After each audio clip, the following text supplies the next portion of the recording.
Hello बच्चों, मेरा नाम धीरज है और आप मेरे साथ पढ़ रहे हो द्विघातीय समीकरण हिंदी में। ठीक है, तो आप बच्चों के लिए स्पेशल ये मेहनत करी जा रही है जो बच्चे हिंदी मीडियम में हैं, उनको अच्छे से समझाने के लिए, क्योंकि इंग्लिश में बहुत प्लेटफॉर्म्स अवेलेबल हैं लेकिन हिंदी में अवेलेबल नहीं है। तो कोशिश हम कर रहे हैं, हमारा प्रयास लग रहा है। तो अब शुरू करते हैं। 2 लेक्चर में देख चुका हूँ, 2 चीजें हम समझ चुके हैं। पहले लेक्चर में हमने समझा था कि द्विघातीय समीकरण होती क्या है, उसे कैसे आइडेंटिफाई करते हैं, कैसे पहचानते हैं, उसे मानक रूप में कैसे लिखते हैं। दूसरी लेक्चर में हमने सीखा कि द्विघातीय समीकरण को सरलीकरण कैसे किया जाता है। पहला तरीका है उसमें गुणनखंड से, वो हमने कर लिया। Excuse me. दूसरा तरीका है पूर्ण वर्ग बना के, जो आज हम करेंगे। ठीक है, तो पहले इस चीज को अच्छे से समझेंगे और अगर समय रहेगा तो हम तीसरा वाला तरीका भी इसी वीडियो में करेंगे, नहीं तो अगली वीडियो में। ओके, तो शुरू करें। तो सबसे पहले आज जो हमारा तरीका है, उस तरीके का नाम क्या है? द्विघातीय समीकरण को आप सरल करना है पूर्ण वर्ग बनाकर। ठीक है, शुरू करते हैं। चलो,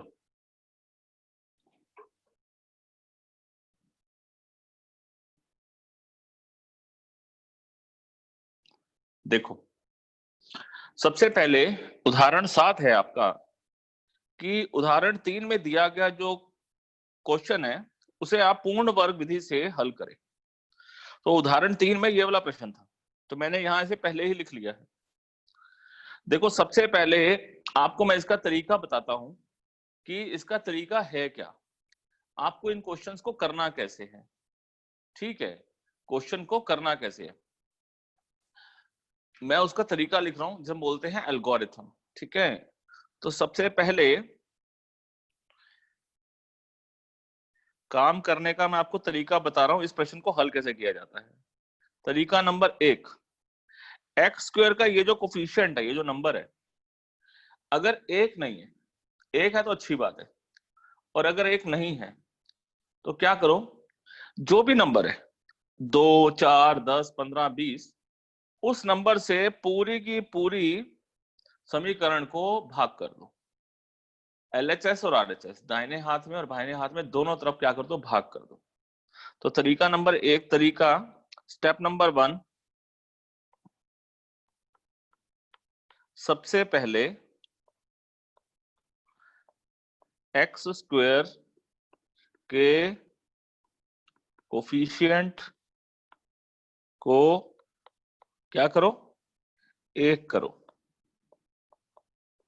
ठीक है, 1 करो। एक्स स्क्वायर का जो कोफिशिएंट है उसे 1 करो। एक्स स्क्वायर के साथ इस प्रश्न में 2 लिखा हुआ है, तो कैसे करोगे आप? जैसे कि इस प्रश्न में 2 से भाग कर दो। मैं लिख देता हूं, अगर 1 नहीं है तब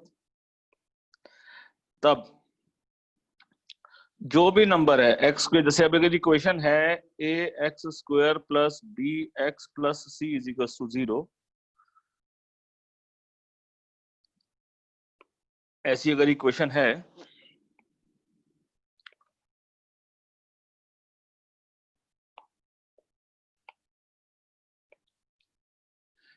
ठीक है, तो पूरी समीकरण को ए से भाग करो। याद रहेगा, मैं आपको करके दिखाता हूं। Excuse me. सबसे पहले समझो आप, जैसे कि ये 2x स्क्वायर है बटे 2, -5x बटे 2, 3 बटे 2 इज इक्वल टू 0 बटे 2। लिख दिया। 0 बटे 2 तो क्या होता है, 0 ही होता है, तो इसे 0 लिख दिया। और ये बन गया एक्स स्क्वायर -5 बटे 2x जमा 3 बटा 2 बराबर 0। यहां तक पहुंच गए जब आपने पहला स्टेप फॉलो किया। अब दूसरा स्टेप, जो x का कोफिशिएंट है, x का कोफिशिएंट क्या है? -5/2। इसको आप 1/2 से गुणा करो, ठीक है। अब मतलब जो x का जो कोफिशिएंट पहले तो 5 था, अब बदल गया है, 5/2 हो गया। अब x के कोफिशिएंट को 1/2 से गुणा करो और वर्ग करो, ठीक है। जैसे कि फॉर एग्जाम्पल, जैसे ये है 5/2, इसको आप 1/2 से गुणा करो तो कितना आया? -5/4। फिर -5/4 का वर्ग करो, कितना आया? 25/16, ठीक है। तो अब आप क्या करेंगे? 25/16 आप क्या करो, इससे जमा और घटा कर दो। सो x² -5/2x, तो 5/2 को नहीं बदलना है। अब जो 25/16 आया उसे आप यहां लिखो, 25/16 बराबर के इधर भी और बराबर के इधर भी लिख लिया, ठीक है। Plus 3/2, clear? यहां तक कोई मुश्किल तो नहीं है, ठीक है। 25/16 करो और वर्ग करो, और जो संख्या आए, जो संख्या वर्ग करने पर आए उसे क्या करो? उसे समीकरण के दोनों तरफ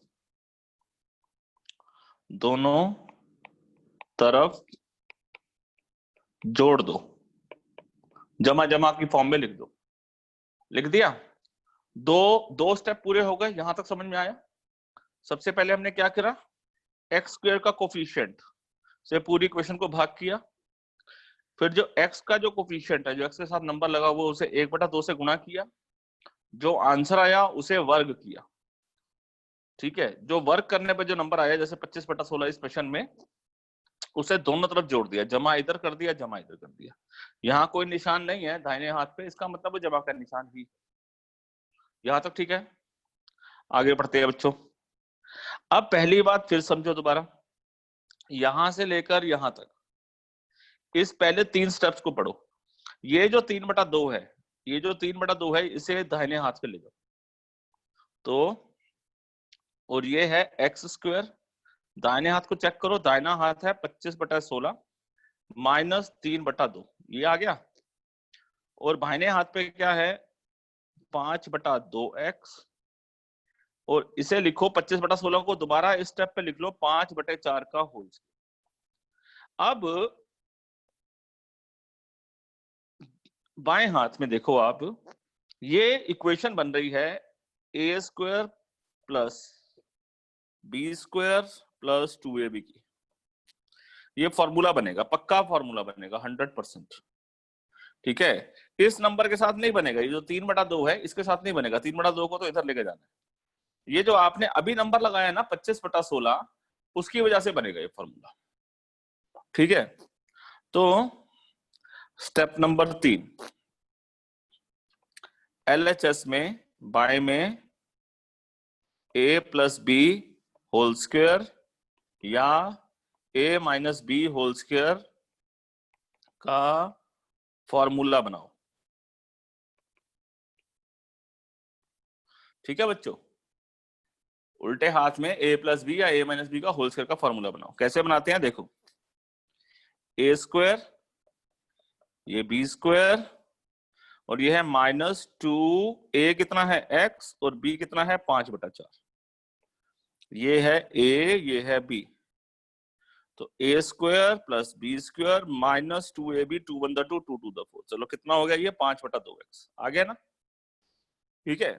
यहां पर देखो उल्टे हाथ पर, यहां पर माइनस का निशान है, तो यहां भी माइनस का निशान होगा। a + b का होल स्क्वायर का फॉर्मूला क्या होता है? a + b का होल स्क्वायर होता है a² + 2ab plus B square, और a minus B whole square का फॉर्मूला क्या होता है, a square minus 2ab plus B square.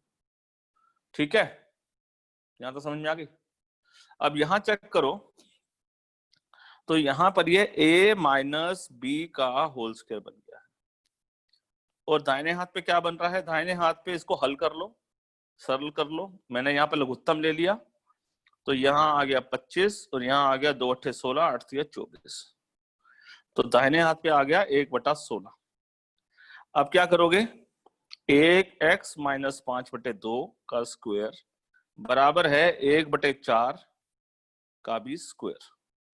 देखो 1/1 का वर्ग कितना होगा 1, और 4 का वर्ग कितना होगा 16। ठीक है, तो अब आपने क्या करना है, दाहिने हाथ को भी, जो दाहिने दाहिने हाथ में जो संख्या है RHS पे, उस संख्या को भी वर्ग के रूप में लिखना है। ठीक है, तो RHS संख्या को भी वर्ग के रूप में लिखो।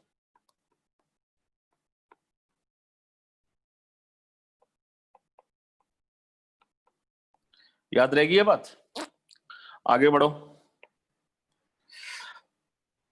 स्टेप नंबर 5, वर्गमूल करो।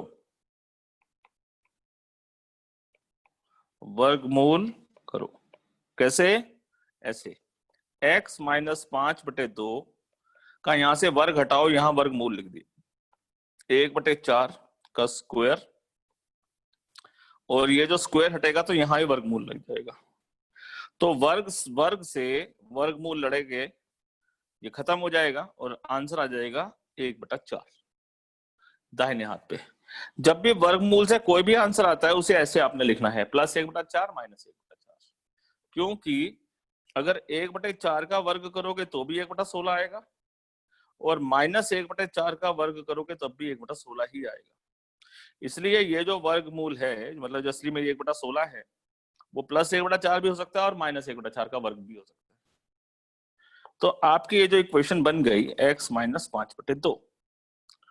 अब आपको क्या करना है, अब इसको स्टेप नंबर 6, x के 2 मान निकालो। x के 2 मान निकालो, मतलब एक बार x की मान दाहिने हाथ पे आपकी 1/4 2, या तो जमा 1/4 है या घटा 1/4 है। सही है, तो x माइनस 5/2 जमा 1/4, या x minus 5/2 is equal to घटा 1/4। ठीक है, यहां तो समझ में आ गई। अब आगे देखो, तो x बराबर क्या हुआ 1/4 जमा 5/2। ठीक है, यहां पर क्या हुआ घटा 1/4 जमा 5/2। ठीक है बच्चे, अब समझो, वर्ग लघुत्तम निकाल लो। ये 4 आ गया, यहाँ 1 आ गया, यहाँ 2 दूनी 4, 5 दूनी 10 हो गया। ठीक है, और यहाँ पर आ गया 4, यहाँ पर आएगा -1, यहाँ आएगा 2 दूनी 4, 5 दूनी 10। ठीक है, तो x का मान क्या आ गया, या तो 11/4 आ गया, या फिर x का मान क्या आ गया 9/4 आ गया। तो ये आपके 2 मूल निकल गए। संख्या के जो मान होते हैं मूल, वो ऐसे निकलते हैं। ठीक है बच्चों, तो ये आपके 2 मूल निकल गए। तो x बराबर क्या हो गया, या तो 11/4 या फिर 9/4। ठीक है, इसे आप बॉक्स में लिखेंगे। ठीक है, और यहां वैसे तो मूल लिखना चाहिए, मूल।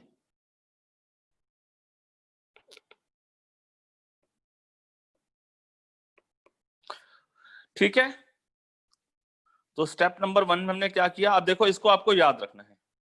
सबसे पहले x स्क्वायर के कोफिशिएंट को 1 करो, जो भी नंबर है उससे भाग करो, फिर क्या करा, x के कोफिशिएंट को 1/2 से गुणा करो, जो आ जाए उसका वर्ग करो, वर्ग करने के बाद जो नंबर आए वो दाहिने हाथ और बाहिने हाथ पे जोड़ दो।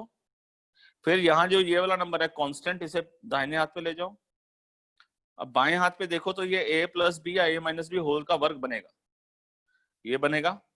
राइट साइड पे चेक करो, तो यहाँ पर इसे भी वर्ग के फॉर्म में लिखो, अगर बन रहा है तो भी, नहीं बन रहा है तो भी।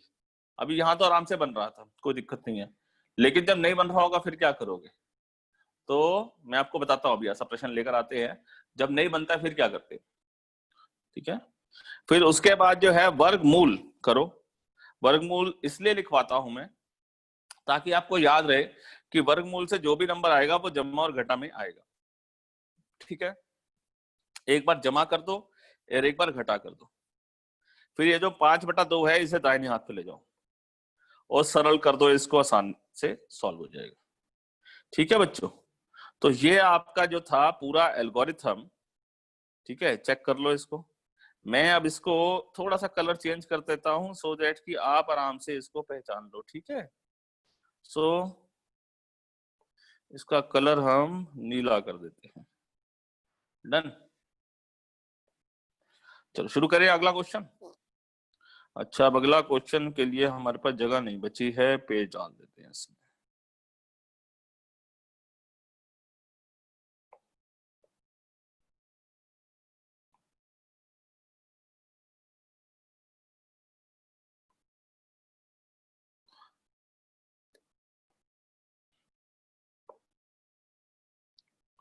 चलो, पूर्ण वर्ग विधि से इसको भी हल करना है। तरीका वही है, सबसे पहले 5x² - 6x - 2 = 0। सबसे पहले याद है क्या किया था हमने? x² का जो भी कोफिशिएंट है इससे पूरे नंबर को भाग करना है, क्योंकि ये एक नहीं है। तो 5x² - 5, 6x/5 और 2/5, 0/5। तो ये इक्वेशन बन गई x² - 6/5x - 2/5 = 0। इसके बाद क्या करना था? 6/5 को 1/2 से गुणा करना था। कर लिया, 2 × 2 = 2 × 3 = 6। कितना आया? 3/5। फिर 3/5 का आपको वर्ग करना था, कितना आया? 9/25। दोनों दोनों तरफ से जमा कर देना था। x² - 6/5 जमा 9/25 इधर भी और 9/25 इधर भी, माइनस ये वाला 2/5 तो लिखा है इधर यहीं पे, यहां हमने कुछ नहीं छेड़ा। अगले स्टेप पे मैंने आपको क्या समझाया था? ये a² है और ये जो तीसरा नंबर है ये b² होगा। तो इसे ऐसे लिखो, 3/5 का होल स्क्वायर। ये 2a भी बन रहा है। 2a कितना है आपका यहाँ पर? x, और b है 3/5। दाहिने हाथ पे ले जाओ, 9/25 और यहाँ हो जाएगा 2/5। अगले स्टेप पे चेक करो, x²। अब यहाँ देखो, तो जब आप इससे गुणा करोगे 2 × 3 = 6x/5 आ रहा है ना, 6x/5। सो x² - 6x/5, ठीक है। और नहीं, वैसे इसके लिखने की जरूरत नहीं है, ये असली में अब क्या बन गया? ये a², ये b², ये -2ab। इसका मतलब ये ax - 3/5 का होल स्क्वायर बन गया। दाहिने हाथ को सॉल्व कर लो। 25, ये 9, 5, 5 × 25, 5 और 2 = 10। तो क्या आया? x - 3/5 का वर्ग बराबर 19/25। फिर मैंने आपको क्या समझाया था? जो दाहिने हाथ पर है इसे पूर्ण वर्ग में लिखो। 25 का तो संपूर्ण आ रहा है 5 का वर्ग, लेकिन 19 का तो नहीं आ रहा है, फिर क्या करोगे? तो 19 को आप लिखो ऐसे, √19 का वर्ग, और इसे लिखो आप 5 का वर्ग, ठीक है। तो ये क्या हो गया? √19/5 का संपूर्ण वर्ग, x - 3/5 का वर्ग। सो x - 3/5 बराबर वर्गमूल में रूट में 19/5, ये है वर्ग में।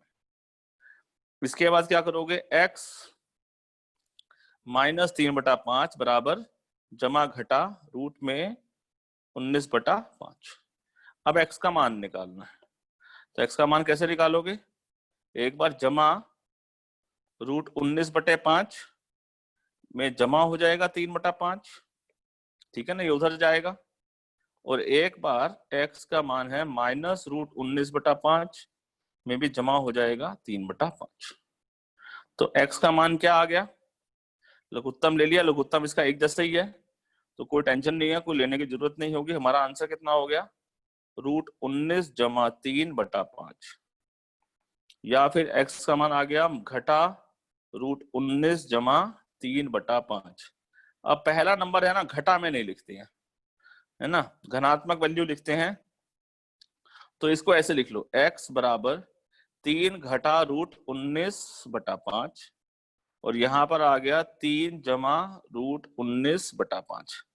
आप रूट 19 जमा 3 भी लिख सकते थे, कोई दिक्कत नहीं है, लेकिन अब राइट साइड वाला इसमें हमने 3 घटा में लिख दिया, तो अब ये जैसे एक जैसा दिखाई दे रहा है। तो आपके जो दो मूल हो गए वो ये दोनों मूल हो गए, ठीक है। तो जो मूल हैं उसे आप ऐसे लिखो, 3 एक जमा का भी है और एक घटा का भी है, रूट 19/5। तो यहां पर आपको ये दो मूल है, ये बात समझ जाओ, ये एक नहीं है, ठीक है। कहीं आप सोचे कि भाई एक ही लिख दिया है, एक नहीं है, दो लिखे हैं, क्योंकि एक 3 जमा रूट 19/5, 3 घटा रूट 19/5, ठीक है। समझ आ गई मेरी बात है? एक बार देखो ध्यान से, नजर मार लो। अभी एक क्वेश्चन और करते हैं, ठीक है। स्क्रीनशॉट लेना है तो ले सकते हो साथ साथ, मैं स्क्रीन धीरे धीरे कर रहा हूं। चलो आगे बढ़ते हैं। पूर्ण विधि से, पूर्ण वर्ग बनाने की विधि से अब आपको इसका भी मूल ज्ञात करना है। तो ये क्या बन गया, 4x² जमा 3x जमा 5 बराबर 0। तो LHS और RHS दोनों को 4 से भाग कर दो, तो कितना हो जाएगा, 4x² जमा 4, 3/4, 5/4, 0/4। इक्वेशन आ गया x² जमा 3/4x जमा 5/4 बराबर 0। फिर आपको क्या सिखाया था, x का जो कोफिशिएंट है वो कितना है, 3/4। इसको आप क्या करो, 1/2 से गुणा करो, कितना आया, 3/8। फिर क्या करो, 3/8 का वर्ग करो, कितना आया, 9/64। 9/64 से जमा घटा करो, तो x² जमा 3/4 जमा 9/64 घटा, सॉरी, जमा 5/4 बराबर 9/64। 9/64 हमने दोनों तरफ क्या कर दिया, जोड़ दिया। अगले स्टेप पे क्या सिखाया था, x², 9/64 को दोबारा लिखो 3/8 का वर्ग में, राइट साइड में क्या लिखा हुआ है, 9/64 घटा 5/4। जो बीच वाला नंबर है वो क्या है, 2। a कितना है, x, b कितना होना चाहिए, 3/4। हम ये लिख रहे हैं अपने आप से, 3/8 होना चाहिए, 3/8। चेक करते हैं आप दोबारा बन रहा है कि नहीं बन रहा है। ये a² 3 गुना 2, 2 1 कम 2, 2 दूनी 4, सॉरी 2 चौके 8, तो क्या बट गया, ये 3/4x हो गया ना, ठीक है। तो ये जो पूरा नंबर है ये इस तरीके से लिखा जा सकता है। इसका मतलब ये a² minus 2 plus 2ab plus b² की फॉर्मूला बन रहा है, ठीक है। सो अब क्या करें, लेफ्ट साइड में x जमा 3/8 का वर्ग बराबर, यहां पर हम बचे क्या लिखा हमने, 64, ये हो गया 9, 16 पंजे 80, ठीक है। लघुत्तम लिया तो ये 80 आ गया ना। अब ये आ गया, मतलब लघुत्तम में कैसे होगा, 4 को 64 से भाग किया 16 आया, 16 को 5 से गुणा किया 16 पंजे 80 हो गया, तो कितना हो गया, -71/64, और x जमा 3/8 का वर्ग बराबर ये आ गया। अब मैं एक बात बताता हूं आपको, किसी भी रियल नंबर का, वास्तविक संख्या का जो वर्ग है वो घटा में ऋणात्मक नहीं हो सकता, धनात्मक ही होता है। तो आपको यहां लिखना है, किसी भी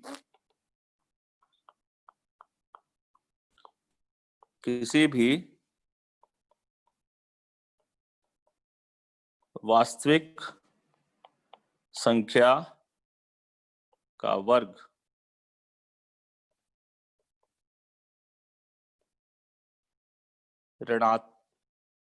ऋणात्मक नहीं होता। देयर इसीलिए जो समीकरण के मूल वास्तविक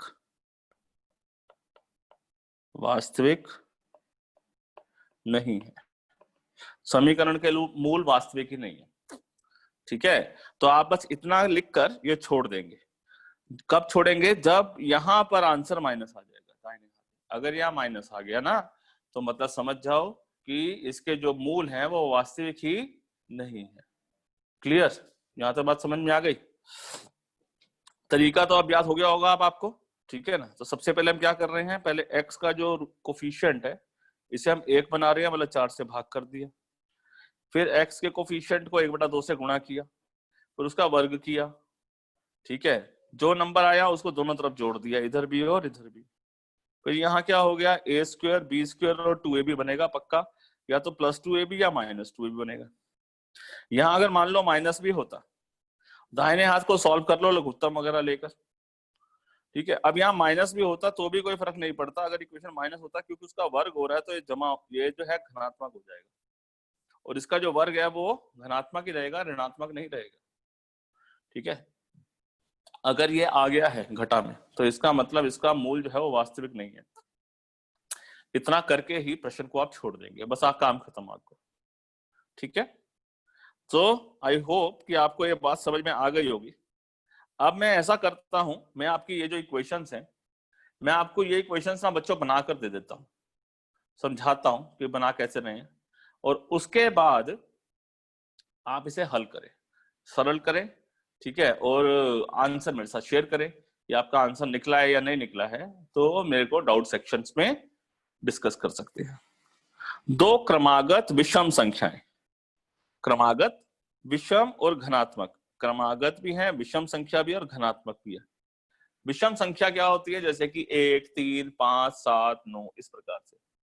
तो क्रमागत क्या हुई, मतलब अगली, जैसे 7 है तो 7 की अगली क्रमागत क्या होगी, 8 नहीं, हम बोल रहे हैं क्रमागत विषम संख्या। तो अगर एक x है, एक 7 है तो दूसरी 9 है, तो मतलब 7 जमा 2 9, 9 जमा 2 11, 11 जमा 2 13। समझ गए बात को? तो आपके पास इक्वेशन जो है वो 9 और 2 11 है। तो पहली इक्वेशन क्या बनानी है, माना पहली संख्या क्या है, x है, और दूसरी संख्या क्या है, वो है आपके पास x जमा 2, इसमें 2 जोड़ दो। अब प्रश्नानुसार क्या है, प्रश्नानुसार इन दोनों का वर्ग का योग x² जमा x जमा 2 x जमा 2 के वर्ग का योग जो है वो क्या आएगा, 290 है।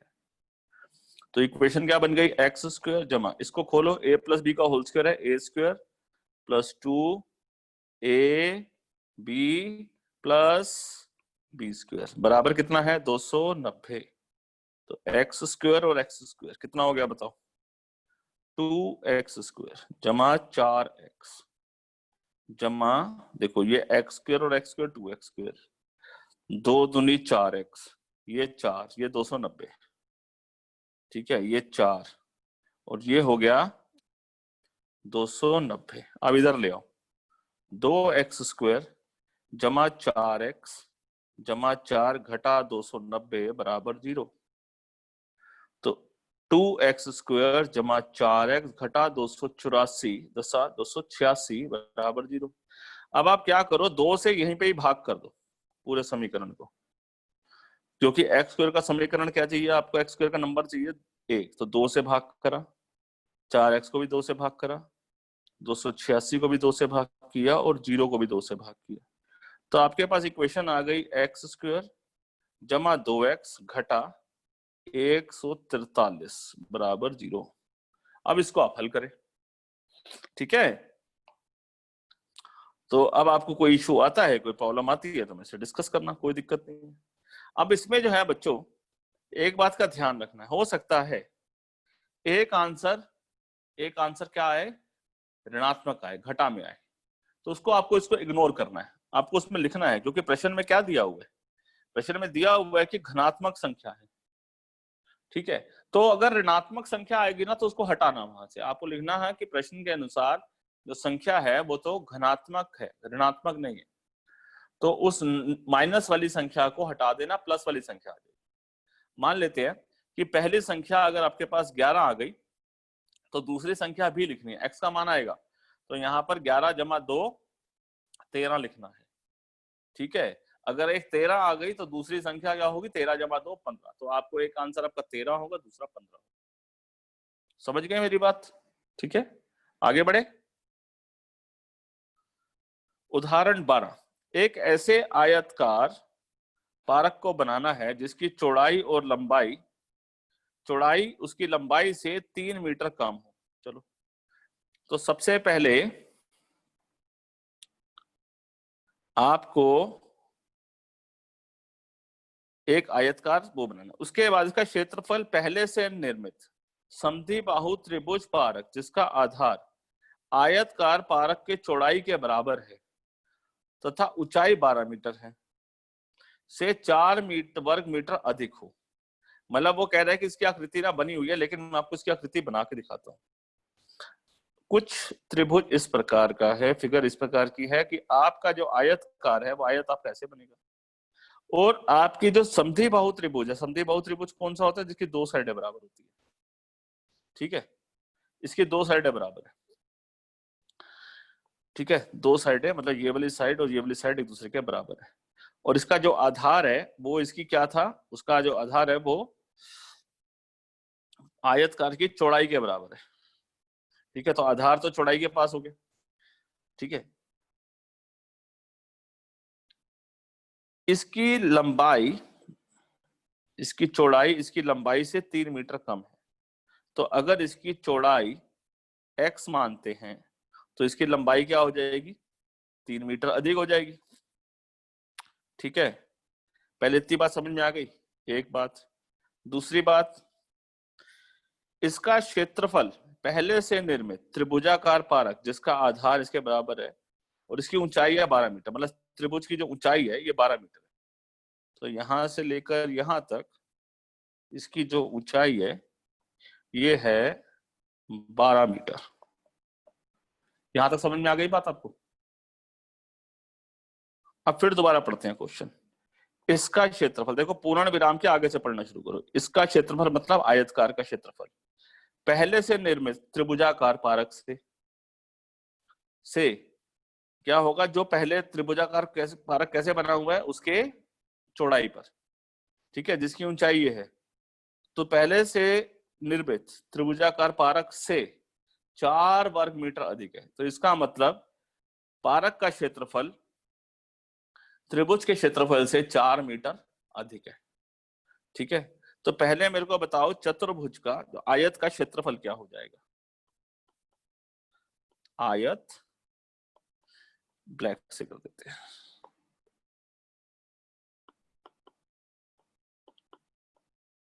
आयत का क्षेत्रफल, आयत का क्षेत्रफल लिखने से पहले हमको लंबाई चौड़ाई भी तो बतानी पड़ेगी ना, तो लिखो माना आयत कार पारक की चौड़ाई कितनी है, x, और उसकी लंबाई कितनी हो जाएगी, x जमा 3। ठीक है, उसका क्षेत्रफल कितना हो जाएगा, इसका क्षेत्रफल बताओ कितना हो जाएगा, लंबाई गुना चौड़ाई, मीटर है ये, तो x लंबाई गुना चौड़ाई कर दिया, ये आ गया मीटर स्क्वायर। अब त्रिभुज का जो क्षेत्रफल है, त्रिभुज का क्षेत्रफल वो होता है आधा गुना आधार गुना ऊंचाई। तो आधा, आधार कितना है, आधार है ये चौड़ाई, और ऊंचाई कितनी है 12, तो आधा गुना आधार है चौड़ाई, ऊंचाई है 12। नाउ आयत का जो क्षेत्रफल है वो त्रिभुज के क्षेत्रफल से 4 वर्ग मीटर अधिक है। आयत का क्षेत्रफल ज्यादा है, कितना ज्यादा है, 4 ज्यादा है, तो आयत का क्षेत्रफल x इंटू एक्स प्लस 3 का जो ये भी एरिया है, इसमें से 4 घटा दो तो त्रिभुज के क्षेत्रफल के बराबर आ जाएगा। तो यहाँ 2 एक कम 2 हो गया, 2 छिक्के 12 हो गया, 2 एकम 2, 2 छक्के 12, तो ये आ गया 6x मीटर स्क्वायर, तो ये आ गया 6x। ठीक है बच्चों, अब इसको सरल करो, x squared plus 3x minus 4 minus 6x बराबर 0। तो x square minus 3x minus 4 बराबर 0। ठीक है, 3 माइनस 6 कितना होता है, माइनस 3x माइनस 4 बराबर 0। अब ये मानक रूप में आ गई है, इसे आप सरल करो। क्लियर, समझ में आ गई मेरी बात है? ठीक है, अब इसका भी यही, ये भी इसी प्रकार से हल करना है। कहता है उसका अस्तित्व है द्विघातीय, अच्छा ये द्विघातीय सूत्र के अनुसार है, तो जो मैं सूत्र आपको बता रहा था, तो इसे हम नेक्स्ट वीडियो में कवर करते हैं। ठीक है, तो पहले पूर्ण वर्ग के हिसाब से आगे आप अपने आप करेंगे इस क्वेश्चन को। ठीक है, आगे का प्रश्न इसके आप, मैं लिख देता हूं यहां पर आपके बाद, अपने आप हल करें। समझ गए मेरी बात? कुछ मुश्किल तो नहीं है, ये क्वेश्चन बनाने सीख गए ना? ठीक है, यही मेन बात है, इसको बनाना कैसे है। ठीक है, इसके बाद तो हल करने के तो मैंने आपको बहुत तरीके सिखाए हैं, अभी 2 तरीके से सिखा दिए, लेकिन अभी आप पूर्ण वर्ग बनाने की विधि से ही सॉल्व करना है इसको। ठीक है, क्रमागत संख्या वाला भी समझ में आ गया। ठीक है, यहां भी समझ में आ गया कि नेगेटिव हो जाए तो क्या करते हैं। ठीक है, तो मैं आपको सजेस्ट करूंगा आप एक नहीं 3-4 बार इस वीडियो को देखो। एक बार में ये तरीका समझ में नहीं आता है, इस विधि को पहले याद करना है। तो याद करने के लिए जो है, ये अब ये दूसरा क्वेश्चन था, पूरे तरीके से लिखा, देखो पूरा पेज लग गया। ठीक है, फिर इसके बाद इसमें तो मैंने पूरा तरीका लिखा है, जो तरीका आपको फॉलो करना है, इसलिए आपके लिए लिख दिया है कि किस तरीके से आप इसको इस्तेमाल करोगे। ठीक है बच्चों, तो आई होप आपको समझ में आ गया होगा ये टॉपिक। ठीक है, तो अब जो है जल्दी हम अगले लेक्चर में मिलते हैं, और इसमें जो है हम सूत्र जो है हमारे पास द्विघातीय समीकरण को सरल करने का जो सूत्र है ना, उसको सॉल्व करेंगे। ठीक है, और फिर जो है ये टॉपिक जो है समाप्ति की तरफ जाएगा। ठीक है, तो टिल देन बाय बाय।